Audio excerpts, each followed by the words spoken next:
मध्य प्रदेश के गृह मंत्री नरोत्तम मिश्रा का बड़ा बयान सामने आया है। उन्होंने ऐलान किया कि जल्द ही जबलपुर में और उसके बाद रीवा रतलाम में डीएनए लैब का शुभारंभ किया जाएगा। ग्वालियर में डीएनए लैब के शुभारंभ उपरांत पत्रकारों को जानकारी देते हुए कहा कि सीएम और स्थानीय सांसद के प्रयासों से ग्वालियर में डीएनए लैब की शुरुआत हो सकी है। इससे पहले उन्होंने कहा कि ग्वालियर में ये चौथी लैब है। अभी तक 30 पद वैज्ञानिक अधिकारियों के, 21 पद लैब टेक्नीशियन के, 25 पद लैब असिस्टेंट के और 44 पद वैज्ञानिक अधिकारियों की भर्ती की सहमति राज्य सरकार ने दी है। उन्होंने डीएनए लैब की उपयोगिता बताते हुए कहा कि अपराधी तक पहुंचने में, सजा दिलाने में और पीड़ित को न्याय दिलाने में बेहद कारगर साबित होती है। आगामी 2023 चुनाव पर कांग्रेस के दावों पर पलटवार करते हुए गृह मंत्री नरोत्तम मिश्रा ने कहा कि गुजरात से पहले उत्तर प्रदेश में भाई बहन को 2 सीटें मिली, उससे पहले पश्चिम बंगाल में 0 मिला था। आज उनकी यात्रा में एक सांसद नहीं रहे, इसलिए ज्यादा बोलना नहीं चाहता। बताते हैं ठंड से ऐसा हुआ है, मैं जानकारी लेता हूँ। करणी सेना के प्रोटेस्ट में हुए वायरल वीडियो को लेकर सवाल पूछे जाने पर उन्होंने कहा कि सरकार पूरी तरह से गंभीर है और मंत्री जी का पूरा इंटरव्यू भी आ गया है। 2023 को लेकर क्षेत्रीय दल समाजवादी पार्टी के महू से शंखनाद करने के सवाल पर गृह मंत्री नरोत्तम मिश्रा ने तंज कसते हुए कहा कि कहीं चले जाएं, जहां के हैं वहीं के न रहें।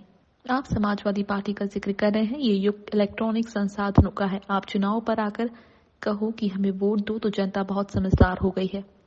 जनता सीधी जुड़ी है और जनता जानती है कि भारतीय जनता पार्टी के पास वैश्विक नेतृत्व है। विश्व के अंदर मोदी जी और भारतीय जनता पार्टी भारत की ध्वज पताका फहरा रहे हैं, इसीलिए बाकी दल सिमटते जा रहे हैं। कमोवेश यही स्थिति मध्य प्रदेश में 2023 में रहने वाली है। ये 10 साल लोकसभा में नेता प्रतिपक्ष नहीं बन पाए, आने वाले कल में ये मध्य प्रदेश में नेता प्रतिपक्ष नहीं बना पाएंगे। आप ये तय मानकर चलिए। इससे पहले स्थानीय सांसद उपेक्षा ज्वलकर ने डीएनए लैब के शुभारंभ के बाद पत्रकारों से चर्चा में कहा कि अपराधी तक पहुंचने में और पीड़ित को न्याय दिलाने में मददगार साबित होगी।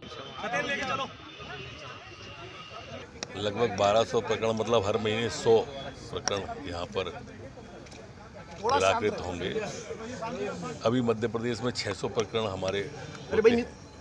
ये चौथी लैब है। आने वाले दिनों में हम जबलपुर में भी शीघ्र प्रारंभ करेंगे और उसके जबलपुर होते ही रीवा और रतलाम 2 जगह और इस तरह की लैब को प्रारंभ करने का है। सरकार की सहमति है।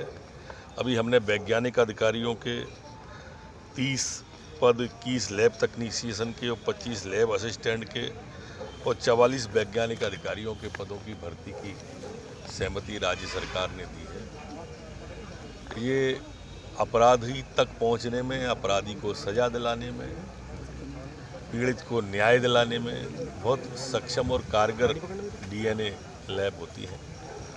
ग्वालियर में हमारे माननीय सांसद जी के प्रयासों से हमारी सरकार, हमारे मुख्यमंत्री शिवराज सिंह जी, इन सब के प्रयासों से बहुत दिनों से अपेक्षित थी, जो आज प्रारंभ हुई है। बधाई। परिणाम आए थे ना गुजरात के, कौन उड़ा था आपने देखा होगा, 77 से 17 पे आए। उसके पहले उत्तर प्रदेश के आए थे, भाई बहनों के लिए 2 सीटें मिली थी। उसके पहले पश्चिम बंगाल के आए थे, तब 0 आया था। तो स्वाभाविक रूप से आप देख रहे होंगे।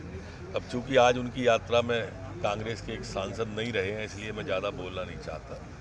ठंड से बताते हैं कि ऐसा हुआ है, जानकारी लेता हूँ। सरकार पूरी तरह से गंभीर है और बाहरों की वो भी आ गई है। माननीय मंत्री का पूरा इंटरव्यू भी आ गया है। कहीं चले जाएं, जहाँ के हैं वहीं कुछ कहीं के नहीं रहे। आप समाजवादी पार्टी की जिक्र कर रहे हो, उनका उत्तर प्रदेश में ही कुछ नहीं है। दूसरा, वर्तमान दौर देखो, व्हाट्सएप का, फेसबुक का, ट्विटर का, ये युग उसका युग है, इलेक्ट्रॉनिक संसाधनों का युग है।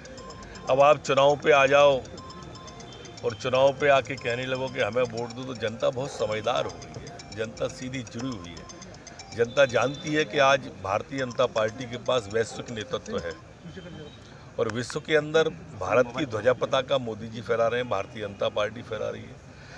इसलिए बाकी के दलों को आप देख रहे होंगे सिमटते चले जा रहे हैं।